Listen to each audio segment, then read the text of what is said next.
the Watch Symposium. I'm Austin. All right, so viewer question for Lee. He writes, Dear Austin, I really enjoy your videos. I had the pleasure of visiting Tokyo and Kyoto many years ago. What an amazing country. I just sent you $10 via PayPal and was wondering if you could answer some questions. I am a relative newbie and have become a Rolex fanboy. I was fortunate enough to purchase a Batman GMT on an oyster bracelet about 1 week before Rolex announced at Bezel that they were upgrading to the Jubilee. You know, something like an Apple phone, when they announce a new model and you've just bought the current one, you kind of instantly regret it. But Rolex is one of those few items where when they announce a new one or they discontinue the model, you're kind of happy because your watch instantly goes up in price and in a way becomes a collector's item. So good buying there. Lately you have been discussing how you are able to purchase additional bezels for your GMT, changing a Pepsi to a Coke, etc. Can you go into a little more depth on this topic? Yes, okay, when it comes to the pre-ceramic GMTs, if that reference came in a certain configuration, then you can make it happen. You can get the parts for it, whether it's a Jubilee bracelet or an oyster bracelet or one of the bezel insert colors. And you need to take your watch there and they will charge you a service fee and then they'll give you the old parts back. All right, he has a few questions, and the first one is, my Batman has a ceramic bezel. Can I simply call Rolex and ask to buy a ceramic Pepsi bezel? No, you can't, because they will not sell you any part just outright. To get a new part, they have to get your watch and actually put the part on your watch. So if I go in and I want to get a Coke and I just say I'll put it on myself, they won't sell me the Coke. They'll say, give me your watch, they'll charge a service fee to change it, so they just won't sell you the part. He continues, well, if not, and it's not, do you go to eBay? How do you know they are real? I've seen some for $10, okay, those are not going to be real, and some for $450. Well, that's approaching the right price, but I still would question if they're real or not. If buying from outside Rolex, what is a fair price? Well, for a ceramic bezel insert, I've heard that they go from $300 to $400 USD. But as far as buying one on eBay, I mean, I can't think of a more dangerous thing to buy. Now, when it comes to the pre-ceramic bezel inserts, you know, if you have one, you can kind of look at the back. If you have a Coke and if you've seen the video where I take a look at the inserts, the all black back is a little bit different than the back of the Coke bezel insert and the Pepsi bezel insert. So, assuming that you have a Pepsi and you want to get another Pepsi, by looking at the back of yours, you can kind of get an idea of whether you're looking at a real bezel insert or not. But when it comes to ceramic, I've never even seen the back of a ceramic bezel, so that would be tough. I wouldn't even know where to start in terms of telling you if it's a legitimate bezel or not. So very, very dangerous proposition. But not only that, we're going to get into why you probably don't want just the bezel, even if it's real. He continues, can you put an aluminum bezel like this on a watch that came with a ceramic bezel, i.e. do they fit interchangeably? No, they don't. I think the ceramic bezels are thicker, and pretty much everything is different. And even if they did fit, you're not going to want to go that route. A ceramic model should have a ceramic bezel in it. And I mean, you're getting into Frankenwatch territory there. He asks, are you able to pull the bezel off yourself and put the new one on? Do you have to take it to a Rolex AD to do so? If you do it, can you show us how? All right, link in the description. I took the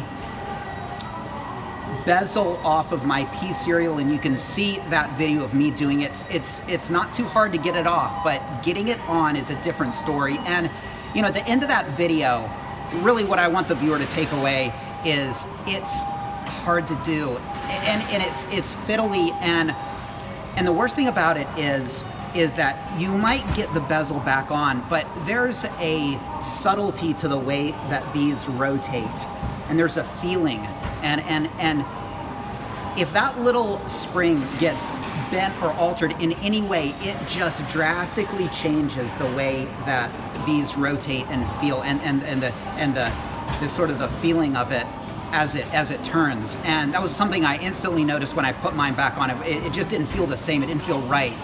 And like I said in that video, it was a terrible experience. Okay, that's pre-ceramic. Now you're talking ceramic. And one of the things about pre-ceramic aluminum bezels is they are flexible. But when it comes to the ceramic bezels, they're not. And so any kind of bending could crack it or chip it. So I wouldn't recommend doing it on one of these Rolexes. I would recommend taking it to an AD to have it done. They're going to charge you money for it, but you can be sure it's going to be done perfectly. And I will never do it again. You know, you see people on YouTube doing it, and I think a lot of them try to make it seem a little easier than it is, and I question whether their watch actually feels the same afterwards, and very likely not. And I have a feeling a lot of them probably wouldn't admit it, but I will say that I don't recommend it, but I doubly don't recommend it if you're talking a ceramic model, because you crack or chip that totally inflexible insert and you're in trouble. You're gonna have to take your watch to Rolex that have it fixed, and you might be looking at a whole overhaul. So in short, Lee, don't do it. All right. It would seem to me that if I can simply buy a Pepsi bezel for, say, $500 USD, I will in effect have two Rolexes without having to pay another $12,000 for the rest of the second watch. Why would Rolex let you do this? Well, they will let you do it with the pre-ceramic, but I specifically asked if I had a BLNR or a BLRO Jubilee, then could I have them switch out the bezel color? And they said no. So we're at a point in time where if the watch was born a certain way, it stays a certain way. And again, with yours, there was no Pepsi option with yours. So if you were to go to the AD or the RSC and ask them for a Jubilee bracelet, they wouldn't sell it to you. And if you got one from the gray market, it wouldn't fit your watch. And I think they specifically did that to keep watches that were born on the Oyster bracelet, keep them from looking like they're the current BLRO with a different movement. So basically, bottom line, Lee, you've got a great watch, and I understand where you're coming from, wanting to change the aesthetic, but that's not something I would recommend you doing yourself, and Rolex is definitely not going to sanction it. You got a great watch, just enjoy it. If you want the Pepsi color, I think really the only feasible option, and it's not too feasible, is to buy one. That's one of the reasons why going pre-ceramic may be a good option for people if you like to change things around, because you can get those different bezel inserts and the different bracelet options. And I gotta be honest, I'm really surprised that Rolex still allows it, because it is very unlike them to give back parts.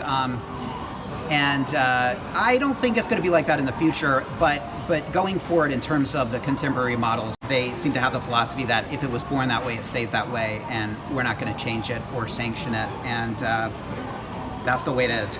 All right, he says, finally, just curious, how did you wind up in Japan, and what do you do when you're not hanging around train stations making watch videos? Thanks, Lee from Florida. What do I do? Let's see. Well, I love checking out news. I'm into American politics, which is something I've never brought to the channel, and I never will. Way too polarizing a topic for such a fun channel. We just want to keep it watch related, right? But I love checking out the news, and I love going to the sports club, swimming. When I can find the time, I love to travel. I love playing the guitar, and probably above all, I'm a terribly boring family man. I have two daughters that I adore, and I spend most of my time with them. And you know, I would be off in the various haunts of Tokyo probably if it wasn't for them, because I feel like every moment I can spend with them, I should. And so I'm pretty much an incorrigible family man, which is quite a deviation from the way I was like 10 years ago. That's me. And Lee, thank you for the question, and enjoy your watch. And look, that's a fantastic watch. It's a lot of people. Matt Stevens, for instance, loves that watch. That's like his top watch, with the oyster bracelet and the blue and black colors. In fact, I gotta be honest, I think aside from the Coke, I think the blue and the black is just so classic. I much prefer it to the BLRO anyway. But it's a great watch. Enjoy it. Don't fret the small stuff. But it looks like if you want to go Pepsi, you're gonna have to buy it. That's what I would recommend. Thanks again for the question. Do you want a video yourself? Well, you can make it happen. Send $10 to my PayPal account. Email me the question, or just put the question into the PayPal description, and I'll make a video for you. Take care. Thanks for watching. See you next time.